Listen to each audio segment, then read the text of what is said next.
Welcome to Obidient Family TV. The program is Hope Alive. Yes, there is hope, and the new Nigeria is possible. On a good morning, afternoon, and evening, depending your time zone. Today, we've come again for the discussion that I talked about earlier and different highlights of what are happening in Nigeria, especially as we have seen, according to reports coming out, that the Central Bank of Nigerian governor, which is Yemi Cardoso, and his 4 deputies has reportedly acquired bulletproof SUVs worth over 10 billion. Also coming at this very hour, we have the Nigerian police force, which has broken its promise to arrest a popular whistleblower we know of PidomNigeria, that is Isaac Bristol, in court this week. Nigerians are reacting as he remains in detention without communication. We'll also be bringing you the issue of the Federal High Court in Abuja, who has struck out a fresh suit filed against the End Bad Governance protesters.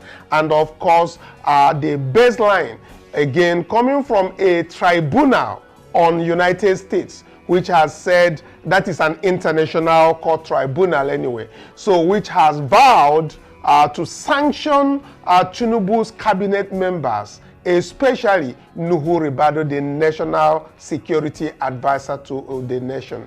And of course, we'll be bringing you several other things. Joining me at this very hour to have all this discussion and a very deliberate conversation on these issues are active members of the Nigerian, both in diaspora and also in Nigeria here. So thank you for watching at this hour. Do not fail to like, share, so that other obedience and well-meaning Nigerians will know that Obidient Family is live. So let's start this very conversation with the very issue of sanction that is deliberately initiated by the International Tribunal on US.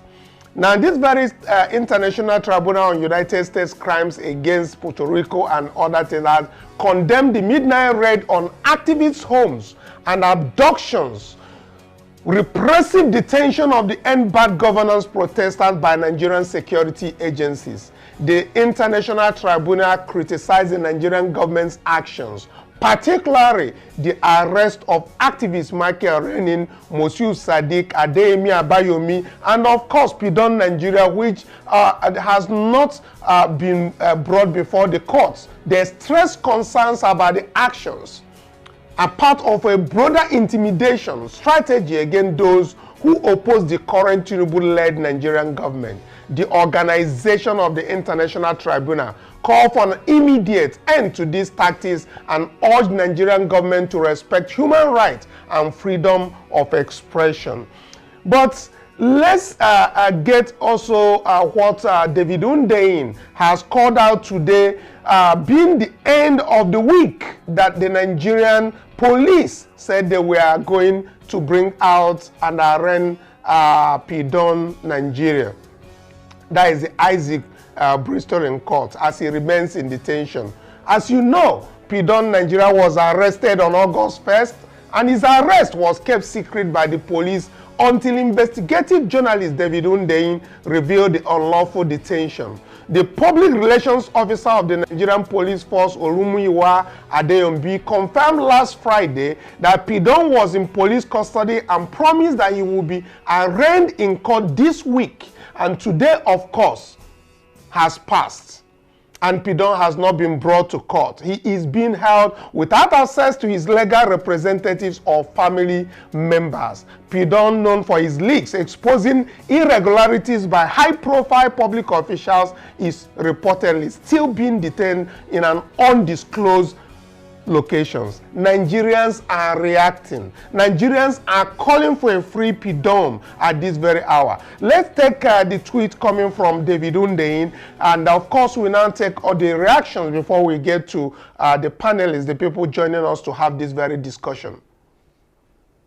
So looking at what David Hundeyin tweeted today, David Hundeyin's tweet was very clear about today being the day that the police are supposedly to bring this. Let me read what David Hundeyin said today.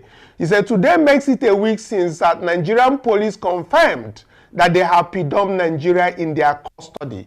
They promised to arraign him in court this week, but today is Friday and there is no sign of any such arraignment. He is still being held incommunicado. Where is he? Hashtag free PIDOM now. And we're also going to take one or two reactions from other Nigerians. We have Kato, who says that Isaac Bristow, aka PIDOM's identity and home address was revealed online 18 days before police abducted him. He had spent 18 days in illegal detention. How did PidomNigeria not take new measures to guarantee his security? Well, that is coming from Kato. But of course, we have gone beyond this very point. We are talking about free PIDOM now. Let's take another one coming from Toby, who said they don't operate by the Nigerian constitution. This is a blatant disregard for the rule of law by an institution that ought to champion it. APC at Nigerian police has turned Nigeria into a banana republic. Hashtag free PIDOM now. And again, we have Matthias who said that, I wonder when we will understand that any of us could become a victim one day. If you don't speak out today, no one will do so for you when you are in a similar situation. It makes me question whether Nigeria is worth sacrificing for. When you see how easily we move on, when someone who has dedicated their life to the country faces difficulty, we quickly forget. I think I will have to stop at Matthias because this really makes makes my day actually, the Matthias post. We seem to forget that this can happen to any media outlet. This can happen to anybody because we all are whistleblowers. Whether we retweet or repost is the same thing. Then let me get to our panelists because they're already gearing to join their discussion on this. But let me start with our own Lord Kingsley, who has joined us virtually. Lord Kingsley, let me start with the issue of the SUVs before we get to the hashtag free PIDOM, which should dominate our discussion of today. If we have Cardoso that has secured 2 SUVs for his personal use in Lagos and Abuja, while the other 4 deputies, as we have seen reports, received 1. We are talking about armored SUVs that are worth over 10 billion. Sources indicate that these officials already had armored vehicles in their convoys even before acquiring these new ones.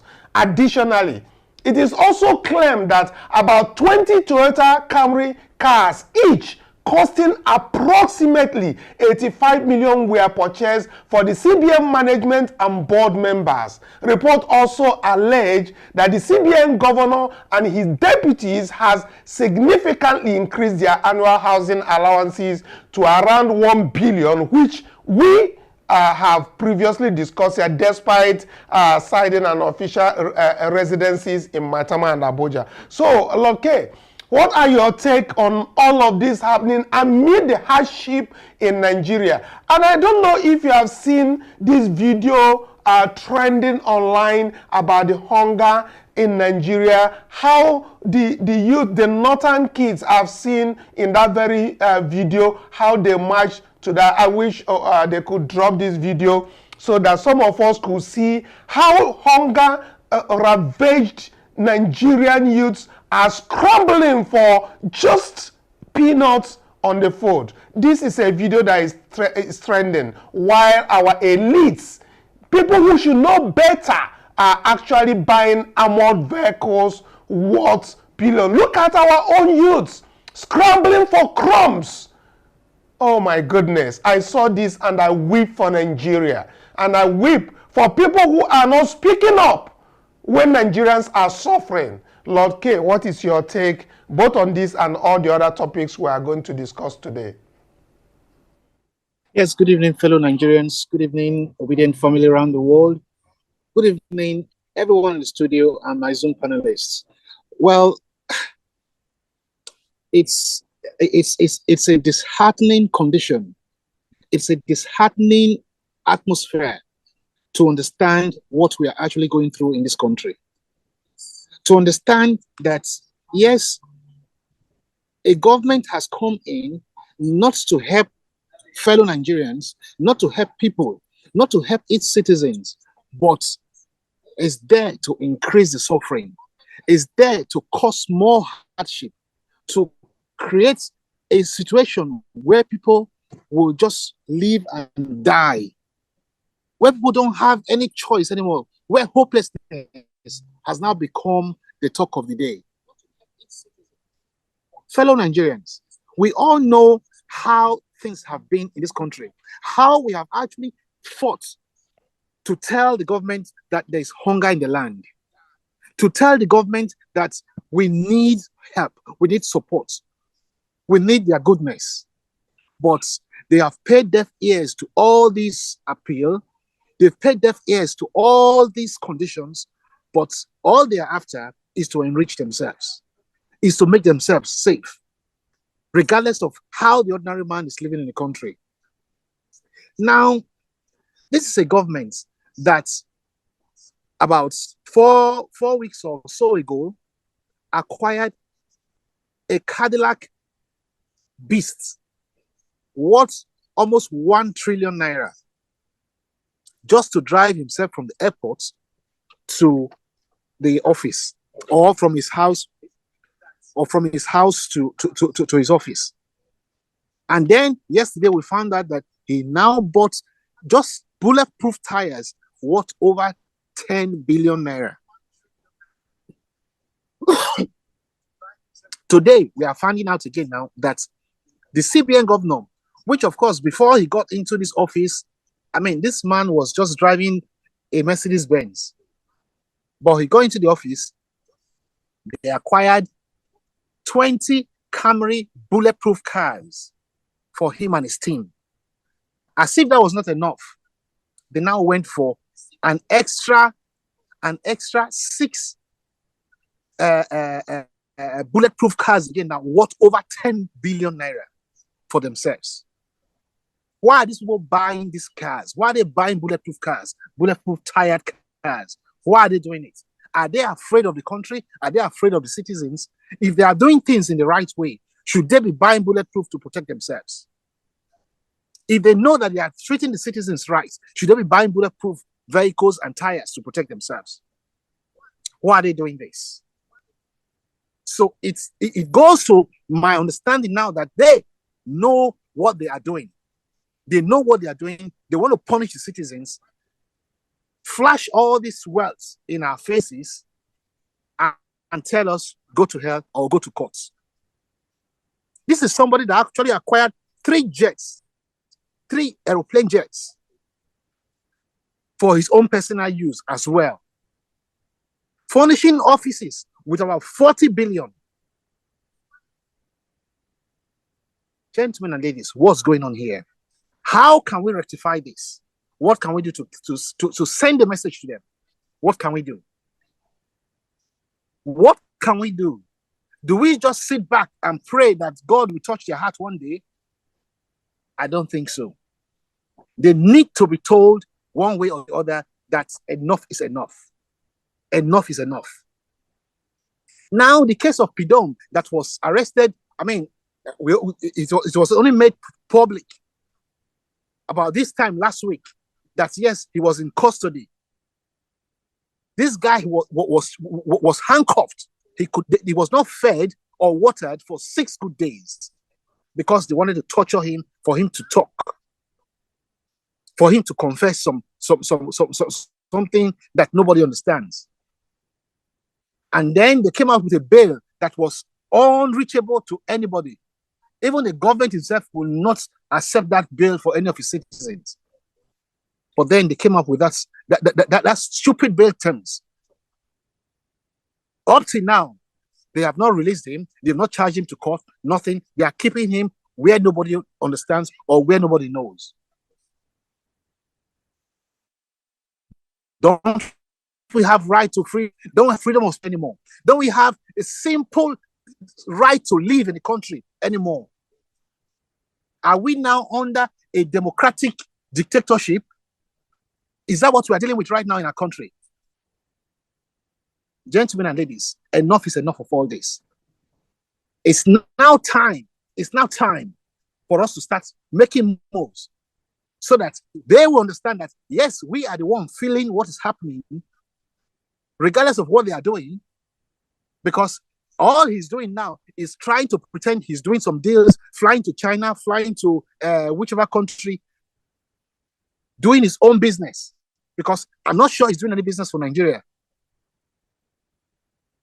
No reasonable government or reasonable country we want to do this with Nigeria with what is happening in that country right now.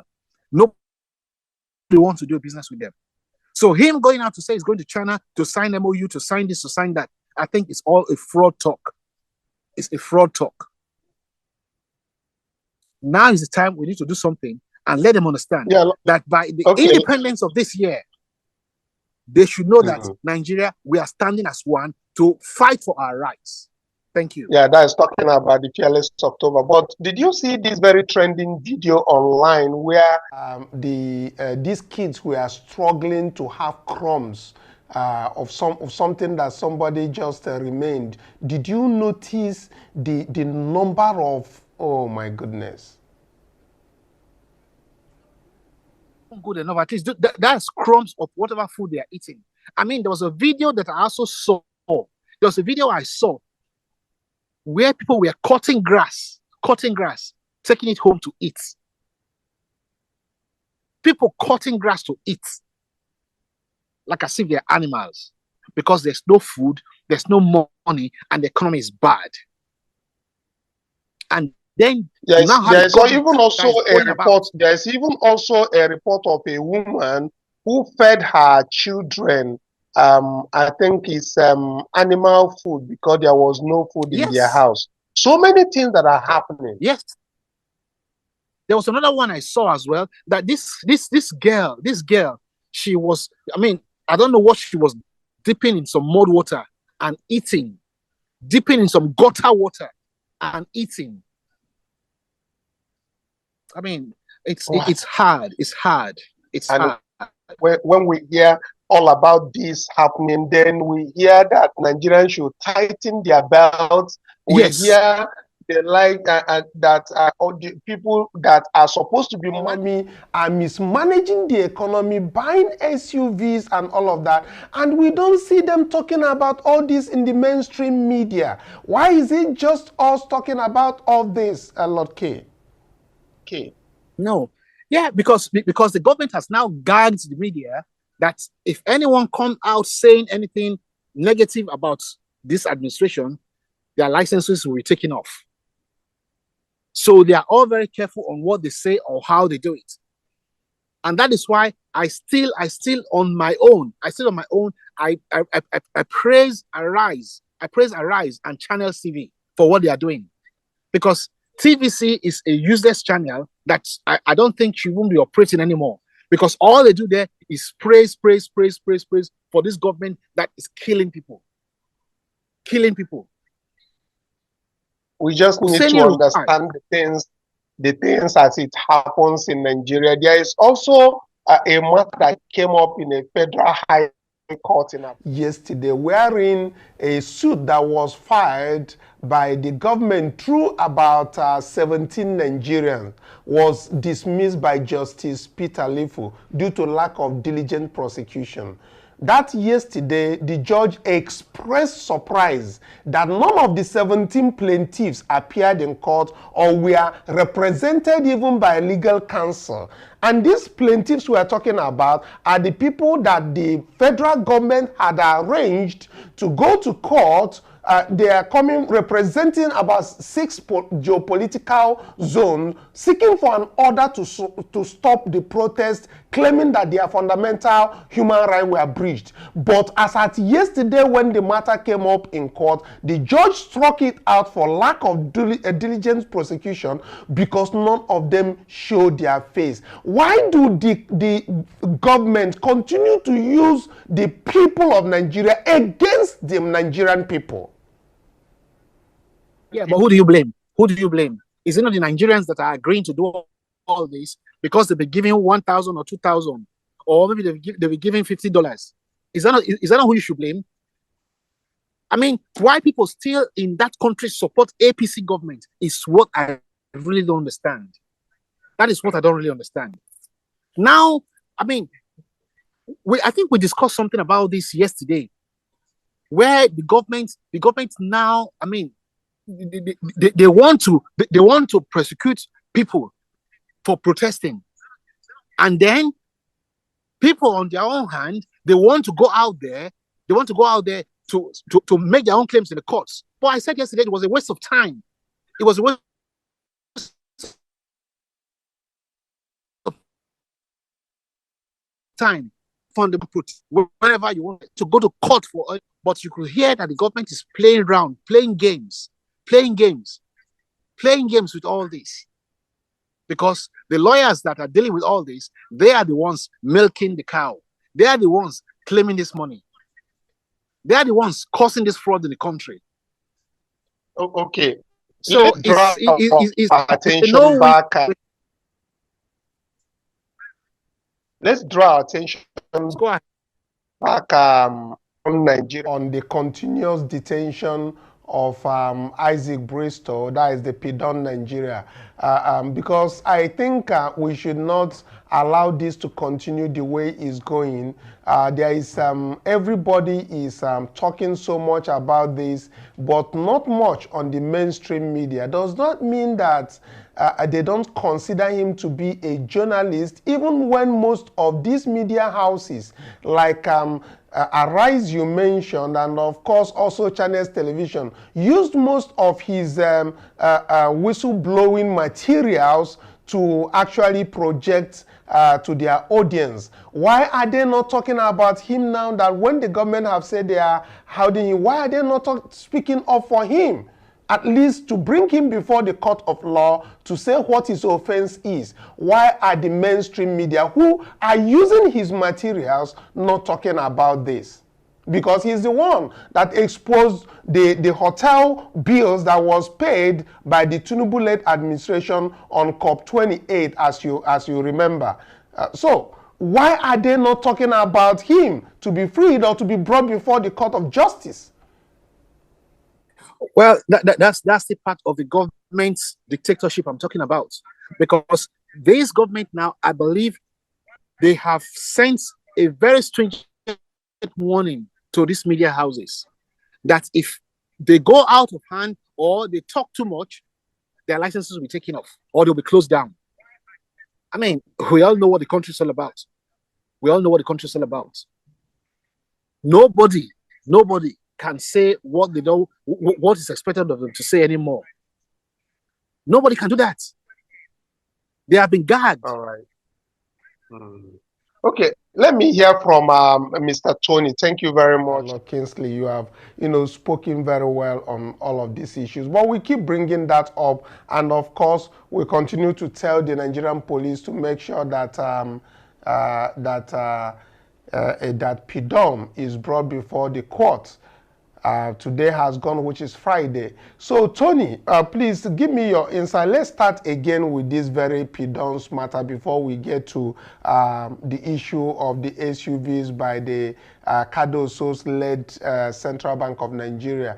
What are your thoughts on why the government has failed again, that is the Nigerian police failing again to bring the young man out to court? Notwithstanding the fact that they said he's incommunicado, his people can't reach him and nobody knows exactly how he's being treated. Why are the Nigerian police violating the Constitution of the Federal Republic of Nigeria, which they have vowed to protect, Mr. Tony?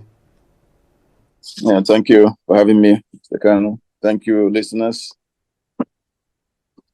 I think that still trying to extract confessions from that guy. Probably they're trying to make him expose his sources in the government, the people or the persons giving him information. And as a journalist, a seasoned journalist, he knows that he's not supposed to expose his sources. And in my own opinion, I think it's particularly why they're still holding him, because he may be resisting to disclose his sources. Yes, but that is a violation of his constitutional right to be brought before the court. Recall that they arrested him since the 5th of August. That is over 3 weeks now. Nigerian police is noted, they are notorious really for disobeying court orders. Even the Inspector General of Police has been warned one time ago that continued disobedience of court order will get him into trouble. So this is not something new that police in this country act like, they are semi-guard, that they can do whatever they want to do, or whatever they feel they can get away with, because, hey, they answer to a bigger boss, who is in control of the police. He can instruct, of the judges. He can instruct the police and the court to, and not do anything. So this is a country that is very difficult to understand what is going on. You holding a guy violating his fundamental right as a citizen, his constitutional right to free hearing, to immediate hearing. I mean, they trump up charges to give them the authority to put this guy behind bars for such a long time, while the Constitution says you have to bring somebody arrested, charge him to court within 24 hours. Police knows that, but they're not doing it because they know that they can get away with it. So it's normal practice for them, and that doesn't make it right. But this is Nigeria. People, particularly those in authority, do things they know it's wrong, but because they feel they can get away with them, with the things they're doing. So who cares? They say. Okay. The other question I have again that bring before Loke is, why are the mainstream media, who obviously also takes the leaked informations that PidomNigeria usually bring out, to bring that across to their audience, why are they not talking about the continuous detention of the journalist or the whistleblower, whatever you call that? Because I believe that it can also happen to them. Whether it's an Arise journalist, whether it's a Channels TV journalist, this can also happen to them. But in truth, they are the beneficiaries of these very leaks that he do bring out, because that is what they use in doing most of their analysis. Why are they not speaking up for him now, knowing fully well that if this gets out of hand, it might also turn to them being journalists? Yeah, in this country, if it doesn't happen to you, it's okay. If you're not affected, it's all wrong. The journalists we have in this country, really seasoned journalists, they are not of the investigative kind. They just want to read the news given to them, except for few of them in Channels and Arise. There are two particular guys there that are vocal. They are fearless and they speak their minds. The rest of them, you can see, they're just following the normal routine of some journalists. Cause no harm, do no harm. And the lucky thing most Nigerians enjoy is this investigative journalists. The information they give us, it opens our eyes. It lets us see what the government is doing to its citizens.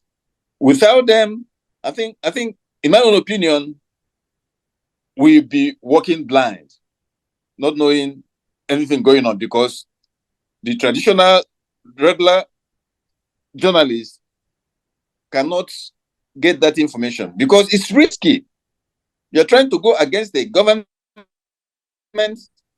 citizens that want to cover up what they're doing, that are to its people supposed to protect and take care of. So they're just